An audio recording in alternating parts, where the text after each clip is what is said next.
is the funeral over? You need to hurry back home. Today is Eliza's birthday party, so get ready. My mother-in-law, Lori, had the audacity to say this on the day I was saying goodbye to my daughter, Shell, who had passed away at just 5 years old. Lori hadn't even bothered to attend her own granddaughter's funeral. Instead, she wanted me to return for her sister-in-law's celebration. I was left in shock, grappling with a mix of anger and grief, and I picked up the phone to call someone.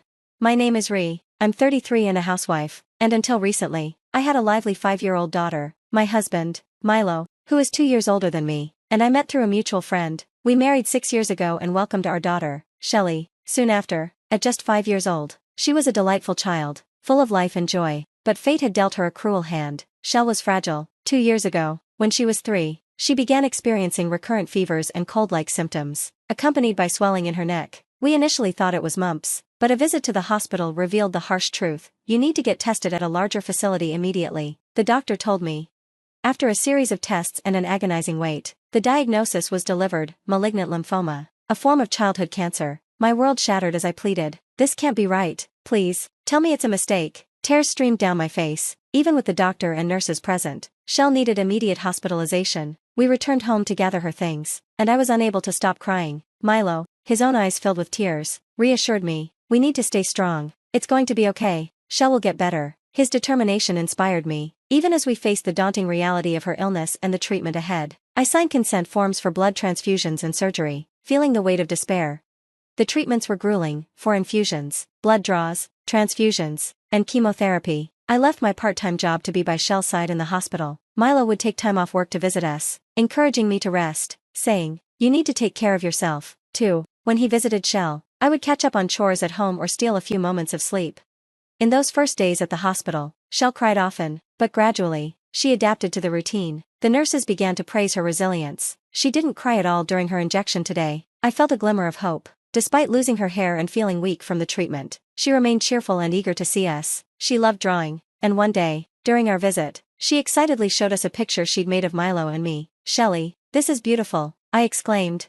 Always chatty, Shell would keep us entertained in her hospital bed, giving us strength in return. When her white blood cell count dropped, she had to stay in a sterile room, but after about a month, her blood count improved enough for her to come home for a few days. "I want to go to preschool," she declared, and we visited her classmates for the first time in ages. Watching her play joyfully with her friends filled our hearts with happiness. When we returned home, my mother came to visit. "Shelley, you're doing so well," she said, cradling Shell in her arms. It felt surreal to see her so full of energy, as if she'd never been sick. "Mom, it smells like home," Shell exclaimed, burying her face in a towel blanket that had been drying for days. But just as quickly, she said, "Mom, my head hurts." Her expression turned vacant as she complained, "Let me check." "Oh no, you have a slight fever. Wait right here, I'll make you some soup." I tucked her into bed and rushed to finish the housework before starting on the soup. Just then, the doorbell rang. I glanced at the monitor and saw it was Lori. I regretted not ignoring it. "What brings you here, Lori?" I asked, forcing a smile. "Do I need a reason to visit my son's house?" She replied, her tone sharp. I wanted to tell her yes, but I kept my mouth shut. Normally, I would have welcomed a kind mother-in-law, but with Lori, that was the last thing I wanted. "What hobbies do you have? Harassing your daughter-in-law?" I imagined her retorting. Since our marriage began, Lori had continuously belittled me, insulting my lack of higher education, my height, and my looks. I was often astounded by her ability to come up with such hurtful remarks. My father-in-law, who passed away during our second year of marriage, had tried to mitigate her harshness, but after his death, the torment escalated. Left unchecked, she'd make petty demands, like ordering me to prepare steak for her or abruptly shutting off the hot water while I showered. Milo has an older sister, Eliza, a successful career woman, whose husband, my brother-in-law, is a prosecutor. Lori takes great pride in Eliza, often making snide comparisons between the two of us. Eliza has a second-grade son named Jace. During our Christmas visits, it became painfully clear how Lori favored Jace over Shelley, despite the fact that Shelley was her granddaughter. Did she really find Shelley less adorable just because she disapproved of me as her daughter-in-law? As I focused on making soup, Lori chimed in from the next room. "Yes, Shell has a fever," I replied tersely, thinking to myself that if she had no real reason to be here, she should just leave. But then she added, "Really? Such a frail child. I wonder who she takes after." "Certainly not our family. Your dad had cancer, right?" "Right, Lori. I've told you countless times that this illness is not hereditary." "Yes, my dad passed away from cancer when I was in high school, but malignant lymphoma isn't hereditary except in certain virus-related cases." How many times must I explain the same thing? Is she losing her mind? In the end, Lori glanced at Shelley, spewed her venom, and then left. I couldn't help but wonder if she was starting to show signs of dementia. Afterward, I looked at Shelley's face, made a few sarcastic comments, and tried to shake off the encounter. What was Lori's purpose here? Was she just bored? Shelley spent a year alternating between living in the clean room and enjoying brief stints at home. After about a year and a half of treatment, her blood counts improved, and we finally brought her home. She returned to preschool, and we even took a family outing to the aquarium. I never lost faith that Shell would recover, but a year after her discharge, as she turned 5, my worst fears came crashing down, a relapse.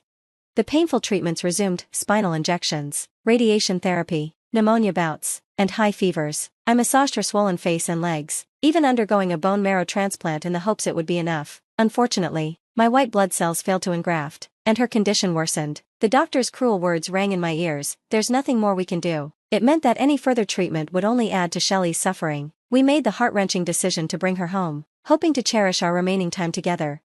We devoted ourselves to fulfilling every one of Shelley's wishes. She participated in preschool sports day, and her radiant smile brought joy to her friends. My mom visited frequently. I had promised myself never to cry in front of Shelley, but sometimes the tears slipped through during those tender moments. "Mom, what's wrong? Do you have a headache?" she would ask, showing such concern despite her own pain. I prayed for this happiness to last forever, yearning for a miracle, but my prayers went unanswered. Though she looked healthy, her blood test results told a different story. Her condition steadily deteriorated, and she lost the ability to walk. Still, we held on to hope, believing that her 6th birthday was just around the corner. But Shelley's health took a rapid turn for the worse. Breathing became increasingly difficult for her. "Please prepare yourselves," the doctor said. I had resolved not to cry, but I couldn't contain my emotions. In that foggy state of mind, "I love you, Shelley," I whispered, my heart aching as she managed to reply, "I love you too." Despite the difficulty of speaking, she summoned all her strength to say those final words around 4 a.m. As dawn broke, desperate resuscitation efforts were made by the doctor. Milo and I took turns holding her in our arms, wishing for her to drift off to sleep in our embrace one last time.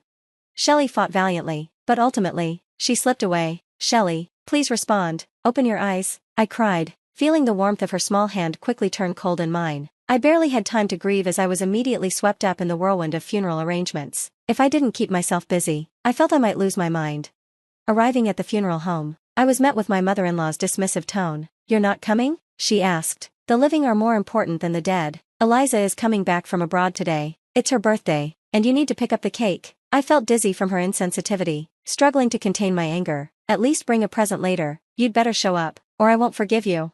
"As if you're in a position to forgive," I snapped, blocking Lori's number and reaching out to someone else. The funeral was well attended, filled with doctors, preschool friends, and my friends, all there to say their final goodbyes to Shelley. Their tears warmed my heart as we filled her coffin with her favorite sunflowers and letters from her friends. Milo stepped up admirably as the representative of the bereaved family. Hours later, we stood in front of Milo's parents' house. "Milo, help," Lori pleaded as we entered. Ignoring her, we walked into the living room, where Eliza's family and a few relatives had gathered, all glaring at Lori. Eliza was the first to speak. "I'm so sorry, we had no idea today was Shelley's funeral." After blocking Lori's call, I had reached out to Eliza. Despite the harassment from Lori and constant comparisons, I had developed a close bond with Eliza, like sisters. Being an only child, I cherished her as family. Eliza's son, Jace, often played with Shelley, and even during Shelley's illness, Eliza showed her concern through frequent visits. This year, though, Eliza had to travel abroad for work, and her return coinciding with her birthday happened to overlap with Shelley's funeral.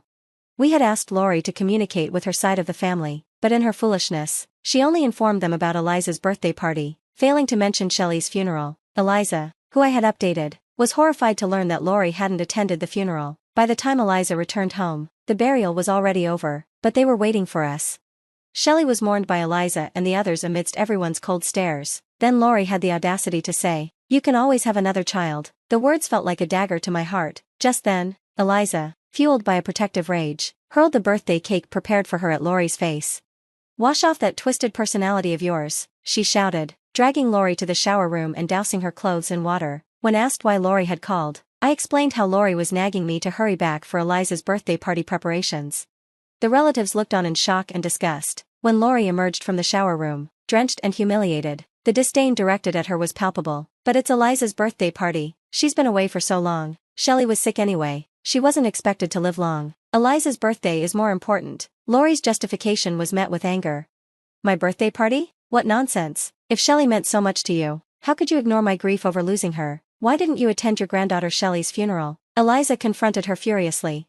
Lori stammered, unable to form a coherent excuse. That's when Jace, her grandson, spoke softly. Grandma, you don't really love your grandchildren, do you? That's not true. I love you, Jace, you're healthy and Eliza's child, she retorted. What's that supposed to mean? So Shelley, my child, wasn't loved because she was ill? Milo's pent-up anger finally exploded. No, but Shelley was Michelle's child, so I kept my distance. She was always sick and in bed, not fun at all. So Jace, Eliza's healthy child, is loved, but my daughter Shelley isn't because she was frail? Have you lost your mind prioritizing Eliza's birthday over attending Shelley's funeral? These words came from Lori's brother, my uncle-in-law. His wife added, she's always been unstable. She harassed us when we got married and even tore my daughter's dress for her piano recital. No one stood by Lori as she became utterly diminished in front of us. We're leaving, Milo, Michelle. Let's talk again some other time. We exchanged heartfelt hugs with my uncle and aunt-in-law. We'll be going too, and let's be clear, Mom, we're cutting ties with you. Wait, Milo, I've always been yelled at by you. Who favored the successful? Is that why you didn't care for Shelley, my child? It's not like that, Milo. You know you didn't study properly like Eliza. You only care about those who do as you want, Milo replied sadly, while I handed Lori something beside him. It was a drawing of her made by Shelley, in which Lori was smiling. This, even though you never dote on Shelley, she admired you, Milo said, his voice thick with emotion. I hated you and never saw a smile from you, but maybe Shelley saw you smiling like this. Shelley was a pure and kind child. Even during her treatment, she worried more about me than herself. Perhaps in her eyes, you were a kind Lori. For the first time, tears streamed down Lori's face as she clutched the drawing, but it was too late for remorse. We're leaving too. I won't ever see Mom again, Eliza said firmly. Wait, don't leave, Lori pleaded, but we ignored her desperate words and walked out of the in-laws' house together. Later, my uncle-in-law's family came to visit us. They first expressed their apologies for Lori's behavior. After praying over Shelley's photo, they spoke lightly of Lori. She seemed remorseful holding Shelley's drawing, my aunt-in-law said, but the things she said and did can't be undone. As I mentioned before, Lori has always been troublesome. It's unlikely she'll change now. In the wake of this incident, many relatives decided to cut ties with Lori. Despite her unpopularity, I felt no sympathy. Her bizarre behavior over the years had made it natural for everyone to distance themselves from her. She might end up alone, dying in loneliness, but she'll have to live with her regrets, I thought.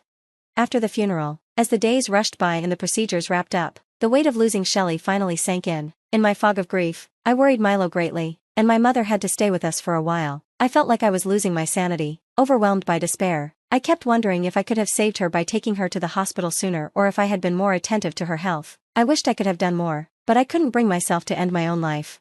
Shelley fought until the end, breathing in and out through her dazed consciousness, trying so hard to live. Gradually, I began to look forward again. I joined a support group for parents who had lost children to the same illness. Finding solace in sharing and crying together, connecting with Eliza and meeting with her became a source of relief.